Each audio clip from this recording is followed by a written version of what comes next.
They fined me for shade. Yes, for shade. My oak tree, planted by my father 50 years ago, stood proud in my front yard. Its branches touched the sky. Kids played under it. Birds nested every spring. It was the soul of this house. But the HOA called it a sunlight obstruction. They said my neighbor's grass wasn't growing evenly because of my tree. They fined me $500, then another $500. They said, cut it down or pay monthly penalties. I appealed. They refused. I begged them to reconsider. The president smiled and said, uniform lawns make for a perfect neighborhood. A week later, a tree removal crew showed up. Chainsaws roared, wood chips flew, and my father's oak fell to the ground.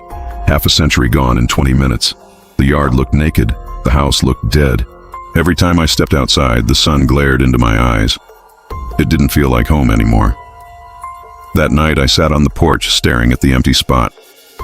My neighbor's sprinklers hissed. Their perfect green grass sparkled in the light. That's when the idea hit me. If they loved sunlight so much, I'd give them all of it. I started sketching designs, metal frames, reflective sheets, servo motors, a little invention I called Project Helios. 2 weeks later, the build was ready. I installed 6 tall aluminum poles along my roof, each topped with an angled mirror. When the sun rose, the panels rotated, catching sunlight and bouncing it right back across the street. At 8 a.m., the HOA president's windows glowed like lasers. His thermostat screamed 90 degrees before breakfast. By noon, his manicured lawn smoked. The grass dried into brittle straw. Neighbors came knocking. Your mirrors are too bright. I smiled. Oh, sorry, I'm just increasing sunlight exposure. HOA's recommendation. They filed complaints. The county inspector came. He found no violations. The mirrors reflect natural light, he said. Perfectly legal. By week 2, half the street baked. Air conditioners ran nonstop.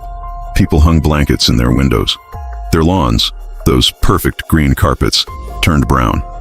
The HOA president stormed over. You're destroying property values. I pointed to the empty patch where my oak once stood. You started it. That night, the HOA board held an emergency meeting. They voted to rescind all tree removal rules. Every homeowner was now free to grow natural shade again. I agreed to remove the mirrors after planting a new oak. Now, 2 years later, it's taller than my roof, strong, quiet, proud. Every time sunlight hits its leaves, I see gold instead of glare. They took my shade, so I gave them sunlight until they learned to respect the dark. If you believe nature always wins, drop A in the comments.